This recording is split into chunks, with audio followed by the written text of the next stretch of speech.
And we are underway with a fair start here at the 2023 NCAA D3 National Track and Field Championships. Oh, and lacrosse making up that stagger early in lane 2. They'll hand off to Sam Blaskowski.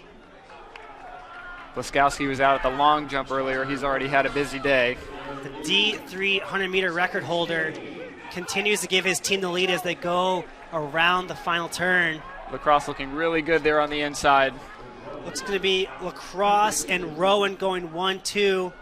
Clean handoff. So we have lacrosse coming down, followed by Mount Union and Rowan. But it looks like Rowan will take the second automatic qualifier with Wisconsin lacrosse.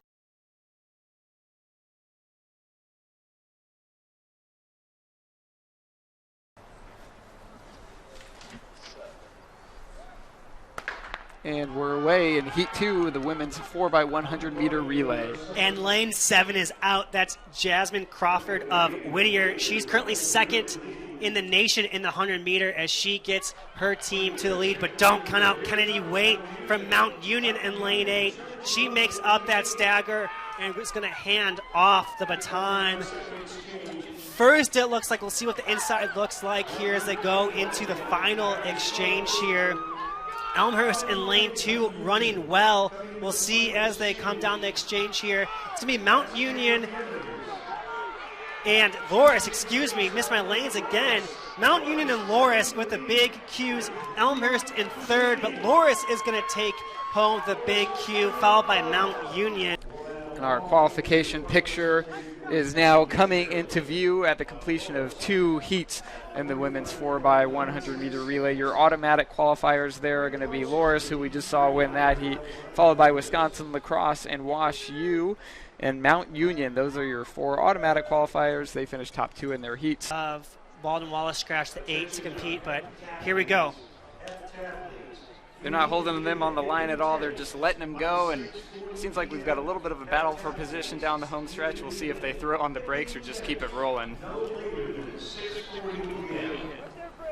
Kind of bunched up early on.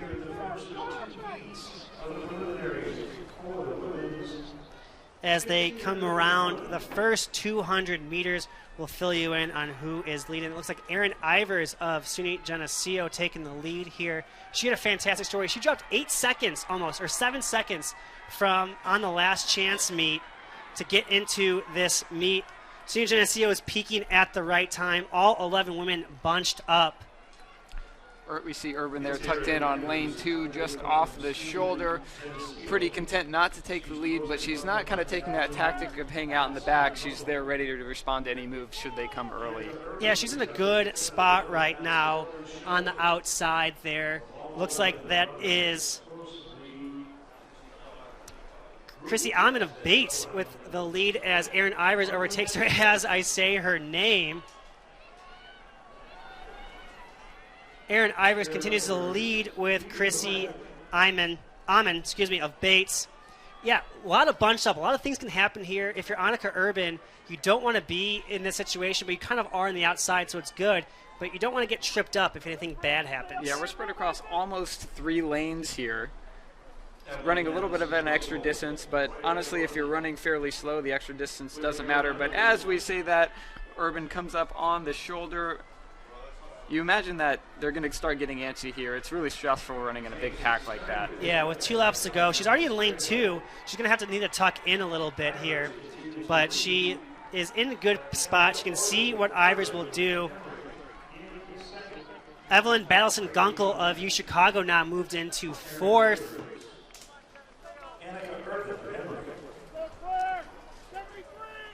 Now Ivers continues to lead of SUNY Geneseo.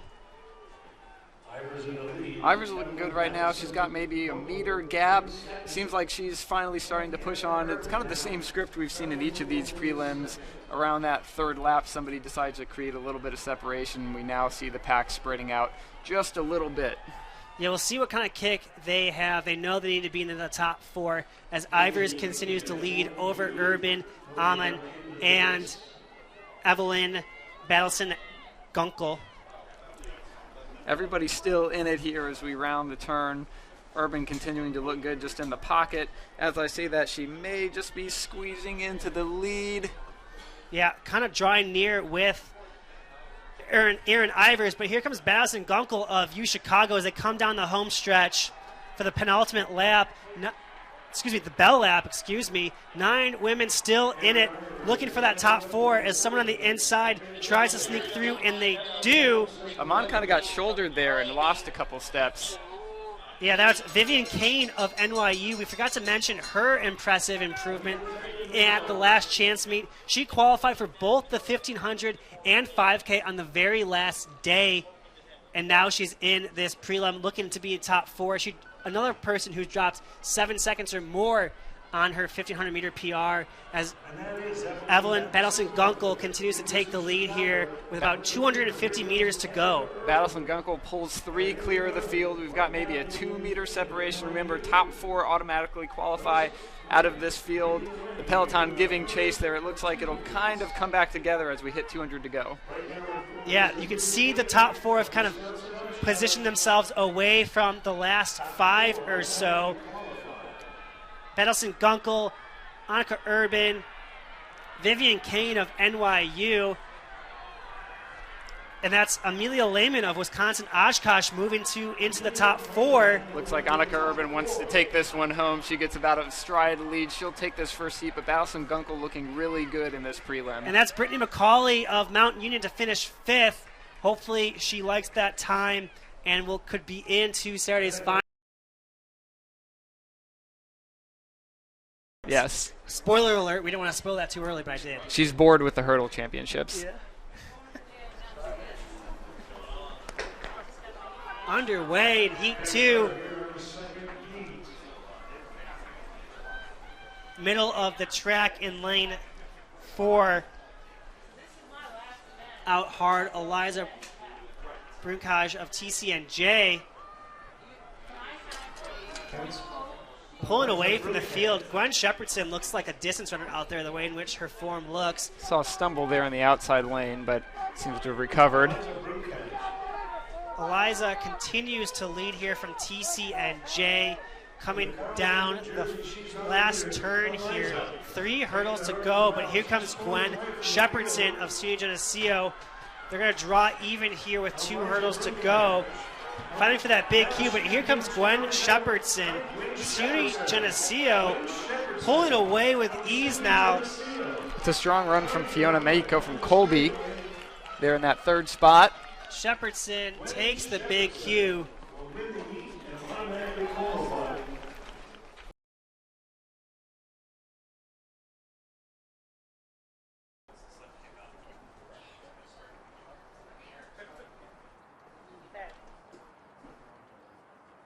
And we're away. All eyes in the middle of your screen. Shek Traore makes his debut at these outdoor championships. 50 meters in, and he's already made up the stagger on Jared Storm, and he's going to hound down this 100-meter straightaway. But here comes Shek Traore and Jameer Beasley of Rowan going 1-2, but watch the clock. Traore on the clock. Oh, it stopped early.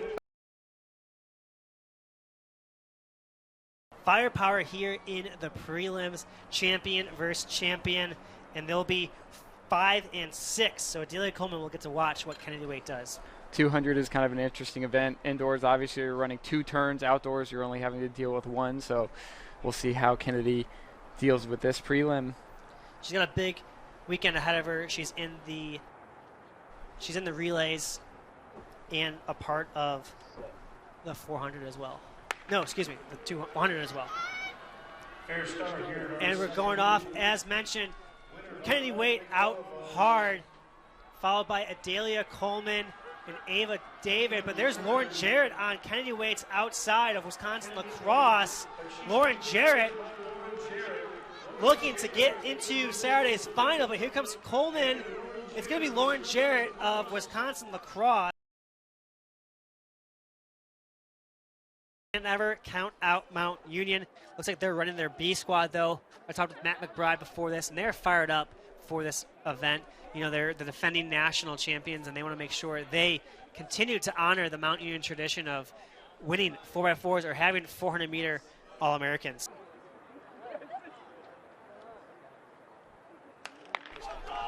And they're off. We'll try to paint the picture here for you in this first leg of the second heat of the men's 4x4. Mike Jason with arm sleeves. Let's get an arm sleeves count going. That's 1. Or is it 2? Oh, good call. Reminder, they stay in their lanes through about 500 meters, and they'll cut in on the backstretch of this next lap. Looks like Nebraska Wesleyan made up the stagger on Senior Geneseo a little bit. They're a part of that regular season squad that went under 3:10. They're being led off by Kyle Dickinson right now. But Mike Jasa's also making up the stagger.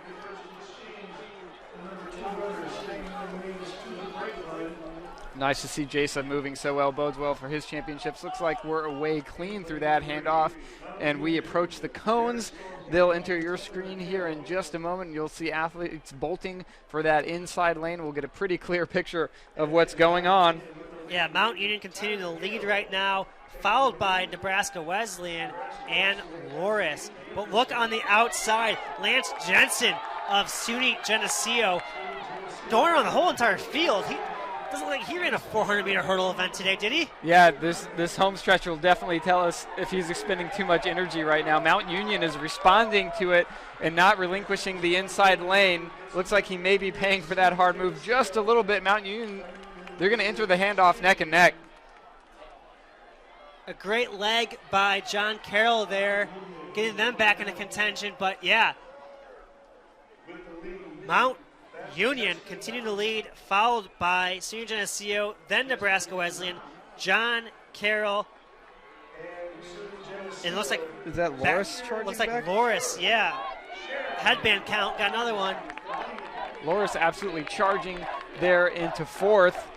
Mount Union relinquishes the lead for the first time.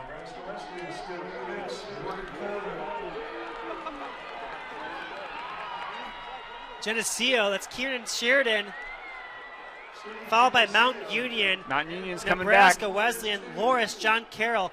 Bethel has some work to do here. Final exchange looks like everybody is through clean. It's Geneseo, it's Mount Union. 1 and 2. Geneseo heads into the backstretch in the lead. Mount Union swings out wide. And that's Matt McBride. He's the #1 seed right now in the 400-meter hurdle. Looks like the list we got was incorrect, but hey, Matt McBride in this 4x4 prelim, taking over Senior Geneseo here on the final turn. Top 2 are your automatic qualifiers. Mount Union, McBride takes the lead. We're going to have a massive finish here for 3rd through 6th right now. That's going to decide who makes it to the final, but Matt What McBride, a last 100. What a 100. Eyes on the clock. Pretty strong time for him. Bethel looks like they moved up a ton there in that final leg by Jacob Parent. Mount Union, Senior Geneseo, John Carroll, Nebraska Wesleyan. There's Bethel. And then Loris. That could be...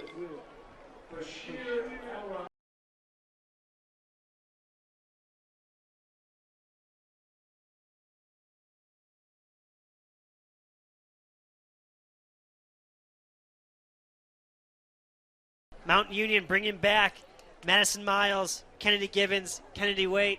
We've already seen them in the 4x1. We've seen Kennedy Wayt in the 200, and we saw Kennedy Gibbins as well. Yeah, you start paying attention to this broadcast. If you guys tune in every day, you're going to hear a lot of the same names pulling double, triple duty, especially as we introduce these relay squads. Kennedy Wayt, absolute workhorse. Yeah, she'll have 4 events this weekend. Mount Union needs their squad. They're projected 4th right now, so they gotta use the people they have to get them to the final. So this is their final today, because if they don't run on Saturday, it really hurts their chances for a trophy. And they're away in Heat 2 off clean. That's all clean starts on day 1 of these national championships. And we take to the first turn, and we'll start to get a good idea of where these athletes are stacking up against each other. Yeah, Madison Miles of Mount Union really making up the stagger already from the outside lanes. We'll see how that continues here as we take over this second turn here. Madison Miles already on that 4x1, trying to get her team to that final. Rochester out in the lane 8 here, now finally getting caught Madison Miles doing a great job of getting her team in good position. It's to be Mount Union going to be handing off most likely in the lead. We'll see where everything shapes up here as they go around the turn and into the break. Yep, the baton is off. Mount Union in the lead now, but let's see how it shakes up.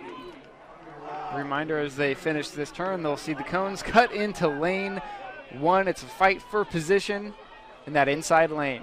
So we got Mount Union, Rochester trying to get in there, Emory trying to get in there, Wash U, but it looks to be Rochester coming into second, Emory third, Wash U fourth. Rochester taking that long line to get into lane 1. That's how you do it. That's the tangent you need to take. You don't want to spend too much energy just cutting over. You want to take that long tangent and being as efficient as possible. Mount Union with a 5 or 6 meter lead as they enter the home stretch. Looking really strong. Rochester continues to move well in second, but it's bunched up a little bit in third. It's Wash U in third. Yeah, here comes Wash U. Great leg for Wash U right now, getting them back into contention. Clean handoff for your top teams. Mount Union charges down that first turn. Mount Union continue to lead here, but here comes Rochester. They've had a strong 4x4 all year. They won the indoor national title. Rochester is eating up ground right now. They're going to try to get that inside lane before the turn. Rochester, Mount Union, Wash U. Stride for stride. Rochester gets the inside lane around the turn. Wash U will have Emma Kelly on the anchor leg. She's the top seed in the 800, also had a top seed in the 400, but scratched it to focus on the 800. But here comes Mount Union roaring back. That's Kennady Gibbins. And guess who she's handing off to? Strong move, really strategic move there. Kenadee Wayt is waiting for the baton. Rochester tying up just a little bit, but they'll still hand off in second. Wash U looking to take over that second automatic spot. Rochester moving well. Kenadee Wayt comes out of the first turn. Susan Bonsbach takes the baton for Rochester, but Kenadee Wayt of Mount Union is out of the picture. A big Wash U, here they come. Huge gap. You see them there under the lights. What a shot from our camera crew.